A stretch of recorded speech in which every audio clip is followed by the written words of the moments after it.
Komiði sæl. Í fyrsta þætti atvinnupúlsins var kastljósinu beint að umfangi atvinnustarfsemi á Eyjafjarðarsvæðinu og sérstaklega iðnaði og við ræddum einnig ýmsa innviði sem þurfa að vera til staðar. Í þessum þætti ætlum við að íhuga hvað sveitarfélögin þurfa að gera þannig að hjól atvinnulífsins snúast og einnig veltum við upp spurningunni hvert sé hlutverk lánastofnana og fjárfesta í atvinnulífinu. Og í lok þáttarins þá kynnust við nýjung sem að tekur til starfa á Eyjafjarðarsvæðinu í byrjun sumars.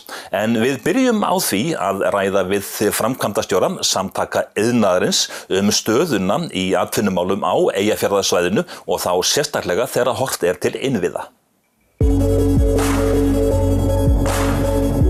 Ég held að staðan, hún nú kannski ekki slæm en hún gæti svo sannarlega verið betri og ég held okkur skorti líka svolítið framtíðarsýn eða svona hver næstu skref og í rauninni er málefnið þríþætt. Við erum að horfa auðvitað á vegasamgöngur og aðrar samgöngur sem að þar þetta nú bara fyrst og fremst svona viðhald á innviðum og annað þess háttar. Þeir eru nú svona í tölulegu samhengi í landinu að grotna niður. Það er að segja við fjárfestum minna en afskrifast á ári hverju. Þetta er hreinlega staðan sem blasir við ef við horfum 5-6 ár aftur í tímann. Og það er auðvitað alveg ljóst að það þarf að varða þetta áfram þó að auðvitað sé hér á svæðinu og tengingu Þingeyjarsýslu að batna með tilkomu gangnanna sjálfsögðu.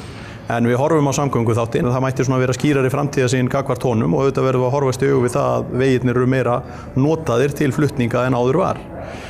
Í annan stað myndi ég nefna raforkumálin, það sem að mér finnst líka skorta á svona, það er mjög erfitt fyrir fyrirtækin hér að planleggja og þegar við ræðum raforkumál þá hættir okkur til þess að ræða hér á svæðinu þá Becromál og svona þessi stærri fyrirtæki sem taka meiri orku. En það er mjög áhugavert og það sé ekki alltaf gleðilegt að heyra í forráðamönnum fyrirtækina hér því að við erum mjög fljót í bara eitthvað sem að Íslendingar myndu kalla venjulegan verksmiðjurekstur. Það sem að þessi áskorun ég get ekki þegar það eru toppar hjá mér þá hef ég ekki þá raforku sem ég fæ. Ég þarf að vera að kynda með olíu sem nú auðvitað ekki sérstaklega umhverfisvænt og varaaflið mitt er ómikið þannig til þess að mæta toppum og þannig að ég held að þarna þurfum við að gera miklu betur og því miður erum við í ákveðinni, gísling er líklega svolítið sterkt orð en við erum í ákveðinni gíslingu vegna þess að það liggur mjög illa fyrir hver næstu skref verða í framtíðar uppbyggingu í flutningskerfinu. Það eru plön á borðinu en engar ákvarðanir sem liggja fyrir.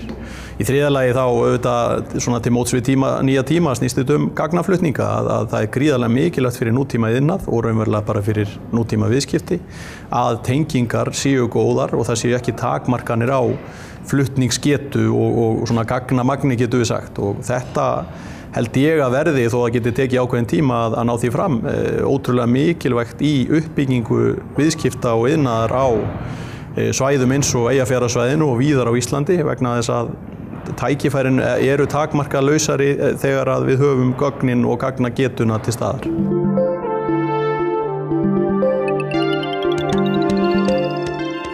Við heyrum nánar í framkvæmdastjóra Samtaka iðnaðarins síðar í þættinum, en næst skulum við huga að hlutverki sveitarfélaganna þegar atvinnulífið er annars vegar.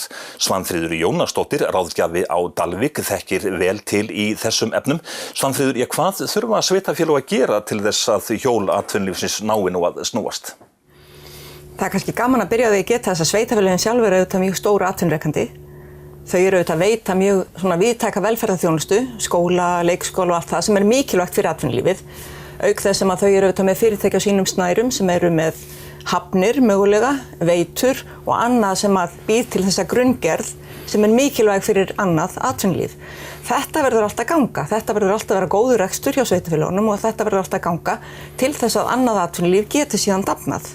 Þannig að þarna er kannski svona grunnforsendan fyrir því að sveitarfélög vaxi og atvinnulíf bæði þrífist og að ný atvinnufyrirtæki verði til. Samkeppni á milli sveitarfélaga að lokka til sín ný atvinnutækifæri? Já, í sjálfu sér þá alltaf einhver samkeppni á milli sveitarfélaga, bæði íbúa og þar með atvinnu. Hins vegar þá það auðvitað þannig að aðilar sem að koma utan að með hugmyndir atvinnurekstur, þeir vita yfirleitt mjög vel hvað þeir vilja. Þeir að leita tiltekinni lóðastærð á tilteknum stað, raforku, mikilli raforku, köldu vatni og svo framvegis. Jafnvel ákveðnu mannauði, þannig að sveitarfélögin geta ekki bara keppt, þau verða líka að beygja sig undir það að atvinnufyrirtækin, þeir sem eru þar í forsvari, vita mjög vel hvað þeir vilja og leita þá bara eftir rétta staðnum. En almennt séð eiga sveitarfélög að koma með beinum hætti inn í atvinnulífið, að fjárfesta í fyrirtækjum og svo framvegis? Sko það var nú hérna á árum áður, þá var það nú lenska og sveitarfélög máttu þá samkvæmt lögum taka ákveðna áhættu og gerðu það mörg og sumir fóru flatt að því. Síðan var tekið fyrir það í lögum, þannig að sveitarfélögum ekki í rauninni heimilt með sama hætti að taka áhættu með skattféð eins og þau höfðu hér áður fyrr. Hins vegar að þá reyna þau með óbeinum hætti auðvitað að koma að þessu. Þau eru flest með atvinnumálanefndir, þau eru aðilar að atvinnuþróunarfélögum sem aðstoða þau eftir föngum varðandi uppbyggingu atvinnulífs og leita að nýjum valkostum. Mörg sveitarfélög eru líka með úrræði til þess að styðja við nýsköpun og frumkvöðla og eru þá með fjármuni eða afslætti af einhverjum gjöldum með þá gegnsæjum og opinberum hætti, þannig að ekki sé samkeppni. Þannig að þau reyna nú svona ýmislegt til þess að liðka fyrir og koma að þessum málum.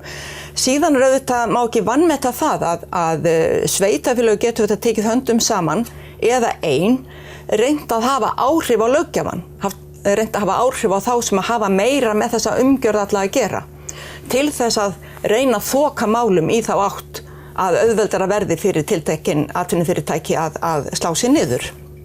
Ef að þú dregur þetta saman í stóra, sameiginlega hagsmunamál sveitarfélaga og ef þú kannski horfir þá kannski sérstaklega á Eyjafjarðarsvæðið?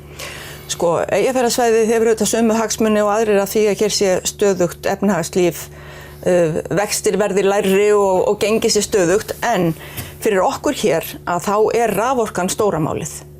Það hreinlega raforku skortur á Eyjafjarðarsvæðinu sem svo stendur vexti atvinnulífsins fyrir þrifum. Þannig að þar myndum við Eyfirðingar örugglega að segja þetta númer 1. Svanfríður Jónasdóttir, ráðgjafi í Dalvíkurbyggð, þakka þér fyrir komuna í Atvinnupúlsinn. Já, takk.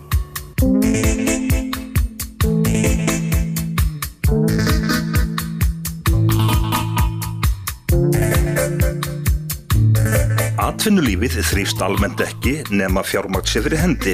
Þess vegna hlutverk fjármálastofnana mikilvægt. Landsbankinn stærsti banki landsins. Útibú bankans á Akureyri við Ráðhústorg. Við höldum næst þangað og ræðum við þjónustustjóra á fyrirtækjasviði. Fjármálafyrirtæki hljóta náttúrulega að vilja styðja við atvinnuuppbyggingu á svæðunum eða hvar sem og taka þátt í að byggja upp gott samfélag og til þess þurfum við að meta viðskiptavininn okkar og meta hvort að þau verkefni sem menn hafa huga á að fara í séu þess eðlis að þau skili arði og séu ávinningur fyrir þann sem á fyrirtækið og fyrir bankan að taka þátt í. Þannig að við viljum vera samherjar, vinna þetta saman, ávinningur fyrir báða aðila og sjálfsögðu skipta bankan miklu máli í því að aðstoða fólk, bæði einstakling og fyrirtæki. Við erum náttúrulega mjög mikið í íbúðalánum og þess aftar líka. Inga segir að Eyjafjarðarsvæðið sé á margan hátt fýsilegt svæði fyrir atvinnustarfsemi. Já, Eyjafjarðarsvæðið fýsilegt til atvinnurekstrar og það mikið að vera hérna og það uppbygging á svæðinu, við finnum fyrir því og það gríðarleg samkeppni meðal bankana á svæðinu. Það náttúrulega kannski aðalega 3 stóru bankarnir sem að berjast viðskiptavinina og það hlýtur að skila sér til viðskiptavinina bæði í að leggja sig fram að veita sem besta þjónustu og í kjörum líka fyrir viðskiptavinina. Þegar mikil samkeppni þá hlýtur það líka að skila sér þannig. En mikið að fjárfestar leiti til bankans varðandi áform að stofna fyrirtæki? Já, það alveg þó nokkuð það að menn sé að koma og kynna hugmyndir sem þeir hafa í atvinnuuppbyggingu og kannski það sem við verðum mest vör við núna tengt ferðaþjónustu. Að það kannski mesti vaxtarbroddurinn eins og og svo náttúrulega förum við líka út á örkinni og fylgjumst með og hittum fólk og leitum tækifæra til þess að aðstoða menn í því sem þeir eru að gera. Líturðu á Landsbankann sem lánastofnun eða þjónustustofnun? Bæði. Það að lána peninga að þjónusta og það skiptir miklu máli að við séum að þjónusta vel og séum til staðar fyrir viðskiptavininn okkar og aðstoðum þá, eins og ég sagði áðan, í þeim verkefnum sem að við metum að skili þeim ávinningi. Fyrir fyrirtæki eins og Landsbankann mikilvægt að atvinnulífið sé sem fjölbreyttast. Það er alltaf gríðarlega mikilvægt fyrir Landsbankann og fyrir samfélagið allt að það sé fjölbreytt atvinnulíf. Á Íslandi í heild náttúrulega ferðaþjónustan stæðst, svo kemur stóriðjan, svo kemur sjávarútvegurinn fyrir Íslandi í heild. En hérna á okkar svæði þetta kannski ekki hlutföllin, ekki sömu hlutföllin hér. Sjávarútvegurinn gríðarlega mikilvægur hérna og náttúrulega stóriðja mikilvæg og eins og ég sagði áðan þá ferðaþjónustan stækkandi atvinnugrein á okkar svæði. Svo náttúrulega þekkingariðnaðurinn hérna gríðarlega mikilvægur.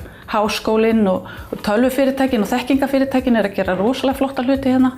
Þannig að það mjög margt skemmtilegt og fjölbreytt að gerast hérna í atvinnulífinu.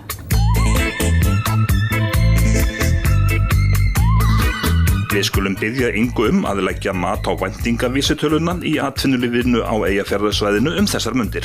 Hún á uppleið væntingavísitalan. Við erum bjartsýnni og við erum komin á þann stað eftir hrunið að mínu mati að við erum svona aðeins að skilja við það. Ég vil samt alls ekki að menn skilji orð mín svo að við séum að stefna í annar hrun og séum orðin ofurbjartsýn. Við erum það ekki held ég. Ég vona við séum raunsærni. Við lærðum heilmikið á því sem gerðist. Vinnubrögðin eru agaðri. Það eru gerðar meiri kröfur tryggingar, það eru gerðar meiri kröfur greiðsluhæfi og það horft til að við þekkjum áhættuna sem við erum að taka í hverju máli. Við þurfum að þekkja hana og við þurfum að geta mælt hana og við þurfum að geta mælt henni áhættunni sem við tökum í hverju máli. Og ég vona að það skilji okkur áfram í því að bæta okkur og taka þátt í góðum verkefnum, bæta samfélagið okkar og halda áfram á réttri leið. Okkur langar að blómstra og þangað viljum stefna. Rainy nights on Haussmann Boulevard, Parisian music drifting from the bar.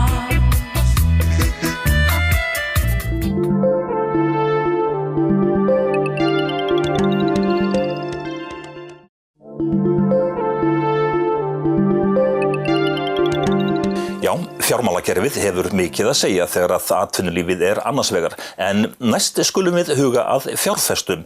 KEA hefur tekið miklum breytingum á undanförnum árum og í dag félagið fyrst og fremst skilgreint sem fjárfestir.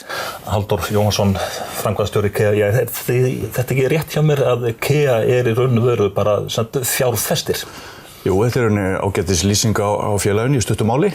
Eins og þú segir að þá hefur þetta fyrirtæki breyst alveg gríðarlega síðari ár úr því að vera eins og þú sagðir þetta umsvifamikla félag í samstæðurekstri, fjölþættum rekstri yfir í það að færast yfir í það að vera svona hefðbundnir fjárfestir sem kaupir eignarhluti í fyrirtækjum og á fyrirtæki með öðrum fjárfestum. En KEA líka í að byggða festu félag og það kannski greinir því félagi frá mörgum fjárfestum. Já, að því leytinu til að við horfum fyrst og fremst á okkar starfssvæði eða félagssvæði eins og við köllum það. Það svæði eru Eyjafjarðarsýslur og Þingeyjarsýslur, báðar, norður og suður. Það er okkur félagssvæði og það sem aðgreinir okkur frá öðrum fjárfestum að við horfum svolítið á þetta svæði með okkar fjárfestingar. Öðru leyti horfum við til þeirra fjárfestingana með sama hætti eins og aðrir fjárfestar. En við rýnum svona aðeins í bókhaldið hjá þér, hversu stór fjárfestir KEA? Eigið fé okkar í kringum 6 milljarðar, heildareignir 6,5 milljarðar. Þannig að og við erum með kannski fjárfestingagetu í dag upp á svona 2,5-3 milljarða. Og við erum í því ferli að umbreyta því fé sem við höfum okkur bókum yfir í fjárfestingar í fyrirtækjum. En svona byggðafestufélag eins og KEA sem þá fjárfestir, hlutverk fjárfesta að ávaxta peningana, en síðan KEA byggðafestufélag, þannig að það kannski ávöxtunni kannski stýrir ekki alltaf alveg för. Ekki alltaf, en hún þarf auðvitað að gera það, því annars lifum við ekki. Og þessi byggðafesta eða þau sjónarmið sem ég vil reynda að kalla svona héraðsleg sjónarmið, þau miða fyrst og fremst að því hvert við beinum okkar fjárfestingum og eðli mál samkvæmt þurfa þeir að bera arð, því annars lifum við ekki. En svo getur þetta verið annars konar einkenni á einstökum fjárfestingum sem við horfum til, en það bara metið í það á það skiptið. Hvernig staðan hjá ykkur svona daglega? Þið að fá svona mikið að tilboðum fjárfestingar þá á landsvísu og svo Eyjafjarðarsvæðinu? Bæði og. Þetta annars aðilar að banka upp og svo hins vegar við að banka upp í höðrum. Þannig vinnur þessi heimur og þetta svo sem ekki öðruvísi okkur. En þú sem þá fjárfestir þegar þú horfir yfir Eyjafjarðarsvæðið, hverjir eru helstu kostir Eyjafjarðarsvæðisins og þá líka hvar blikka gulu ljósin? Það má kannski segja að það sem við höfum hér svona ákveðin fjölbreytni í atvinnulífi miðað við það að við erum hér út á svokallaðri landsbyggð. Og hér töluvert mikið af fjölþættum rekstri, verslun, iðnaður, framleiðsla og þjónusta. Og þannig að þetta spannar tiltölulega breitt svið, þannig að maður kannski segja að við erum ágætlega áhættu dreifð sem sýnir bara hvernig til dæmis þetta svæði fór út úr hruninu, sem var áhrifin voru mildari hér heldur en til dæmis á höfuðborgarsvæðinu. Þannig að hér góður grunnur, hér ákveðin dreifni, áhættu dreifni og við höfum innviði og svona, stökkpall til þess að gera eitthvað meira. Og það bara spurning hvað það og hvenær það gerist. Við töluðum áðan í þættunum við þjónustustjóra viðskiptasviðs Landsbankans á Akureyri og spurðum væntingavísitöluna. Hvað segir framkvæmdastjóri KEA væntingavísitöluna á Eyjafjarðarsvæðinu? Ég bara ágætlega bjartsýnn fyrir svæðisins og þetta þýðir ekkert annað. Maður verður að horfa björtum augum á framtíðina, leita tækifæra og fjárfestingar starfsemi í eðli sínu langhlaup. Og menn þurfa ekkert að panika eða eitthvað slíkt Tækifæri koma, það bara grípa þegar þau koma. Halldór Jóhannsson, framkvæmdastjóri KEA, þakka þér fyrir komuna hingað í Atvinnupúlsinn. Takk sömuleiðis.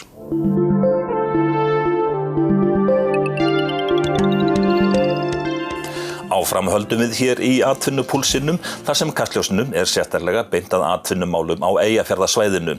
Í upphafi þáttarins var rætt við framkvæmdastjóra Samtaka iðnaðarins og við ætlum að halda áfram að ræða við hann og við spyrjum fyrst hver sérstaða Eyjafjarðarsvæðisins og hvar liggja tækifærin.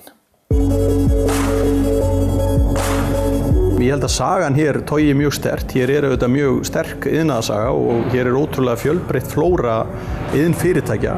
Miklu fjölbreyttari heldur en held ég flestir fyrir utan svæðið gera sér grein fyrir.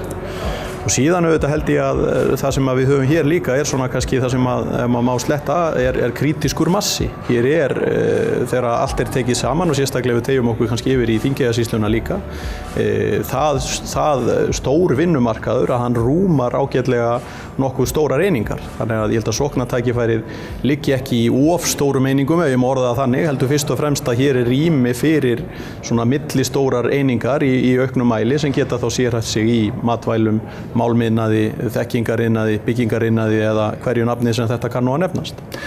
Þegar maður horfir á einstök svæði, hvort sem heiti þá Eyjafjörður, Vestfirðir eða hvað, hversu mikilvægt að atvinnulífið sé sem fjölbreyttast, eða það mikilvægt?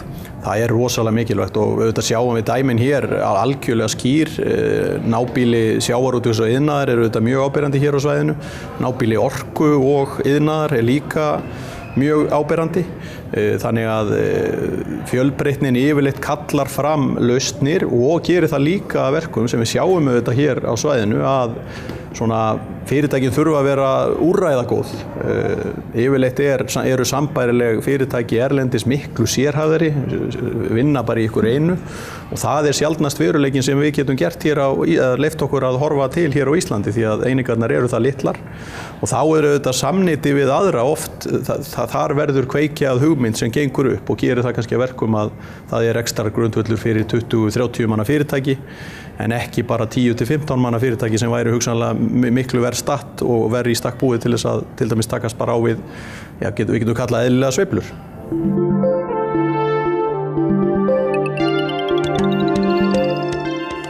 Við endum þáttinn á athyglisverðri nýjung í atvinnumálum á Eyjafjarðarsvæðinu. Bruggsmiðjan Kaldi á Árskógssandi opnar eftir nokkrar vikur bjórböð sem nánast rétt við hliðina á verksmiðjunni. Agnes Anna Sigurðardóttir framkvæmdastjóri. Agnes, hvenær opna bjórböðin? Við ætlum að opna 1. júní, þannig að það þarf að halda vel áfram. Hvað eru bjórböð fyrir nokkuð? Bjórböður í raun og veru heilsutengd ferðaþjónusta sem snýst fyrst og fremst dekur og að láta sig líða vel. Heilsutengd ferðaþjónusta, á hvaða sviði fær fólki í þessi bjórböð til þess að fá mjúka húð og svo framvegis? Já, þú liggur í sérstökum kerjum sem eru smíðuð fyrir okkur í Þýskalandi úr kambalavið og það í raun og veru sérstök bjórblanda í kerjunum sem einstaklega gott fyrir húð og hár og ekki síður fyrir sálartetrið. Þetta svona mikil afslöppun og vellíðan. Hversu mörg verða körin? Við ætlum að hafa 7 kör og þau eru öll byggð þannig að þau séu 2 manna, þannig að það geta farið einstaklingar eða pör saman. En bjórböð, þau eru ekki í boði hérna á Íslandi að minnsta kosti? Nei, við erum fyrstu bjórböðin á Íslandi og ég held að við séum fyrstu bjórböðin á öllum Norðurlöndunum, ég held það. En hvaðan kemur þessi hugmynd? Ég fekk þessa hugmynd þegar ég var að ferðast í Tékklandi með okkar bruggmeistara, David Massa. Hann bauð okkur í bjórböð í Tékklandi, þannig að hugmyndin kemur fyrst og fremst þaðan og við erum gengið með þetta í maganum síðan 2008. En nú hugsar eflaust einhver bjórböð, í hvernig þá blandan þið eruð líka væntanlega að gera út á hreina íslenska vatnið? Já, vatnið náttúrulega spilar stóra rullu eins og í okkar afurð kalda. Það spilar náttúrulega íslenska vatnið náttúrulega bara svo einstakt, þannig að þetta raun og veru vatn, bjór, ger, svo kallar bruggarager sem búið að vera að gerja bjóri með og jafnvel olíur og salt. Þannig það svona, væntanlega þá gerið sem að spilar stóra hlutverkið í þessu öllu saman. Já, gerið stærsti töframátturinn í bjórböðum og svona til gamans þá notuðu rómverskar konur til fórna bjór til þess að voru að nota bjór til þess að halda sér ungri sem vökva í andlit. Ferðaskrifstofur eru farnar að markaðsetja sig fyrir 2018 og 2019. Svona viðtökurnar sem þið eru að fá, eru ferðaskrifstofur að hafa sambandi við ykkur? Verður þetta strax áhrifaríkur, bara mikill segull? Já, þetta strax orðið mikill segull og það er mikið af ferðaskrifstofum sem búin að hafa sambandi við okkur og ég hugsa þetta verði gríðarlega vinsælt. Ég get ekki séð annað. En þarna verður líka veitingastaður og svoleiðis? Já, þetta við erum að byggja 540 fermetra hús, þannig að hluti spa og svo svona vinnukjallari fyrir okkur og svo 170 fermetra veitingastaður. Og þar verður svona bjórtengdur matur og einnig náttúrulega lamb og lax og svona, þannig að þar verður það verður flottur veitingastaður í stíl við spæð. Þetta svolítið spennandi, það gaman að standa í þessu? Jú, það rosalega gaman að standa í þessu. Þetta náttúrulega mikið fjör og það bara svo skemmtilegi tímar. Náttúrulega voru þeir að koma og það svona birtir yfir öllum og ég hef svo mikla trú á þessu. Þannig að þetta eru mjög skemmtilegi tímar. Þetta náttúrulega töff vinna akkurat núna, en það líka bara gaman að því. En stóri dagurinn sem sagt 1. júní? Stóri dagurinn 1. júní, þannig að þá verður bara allt að vera klárt. Agnes Anna Sigurðardóttir, ég þakka þér fyrir komin og bara ég sé gangi ykkur vel. Takk kærlega fyrir. Og þá þessi þáttur á enda og í þriðja þætti þá hugum við sérstaklega að landbúnaði sem ansi mikilvægur í atvinnulífinu hérna á Eyjafjarðarsvæðinu. En takk fyrir að fylgja okkur og sjáumst í næstu viku.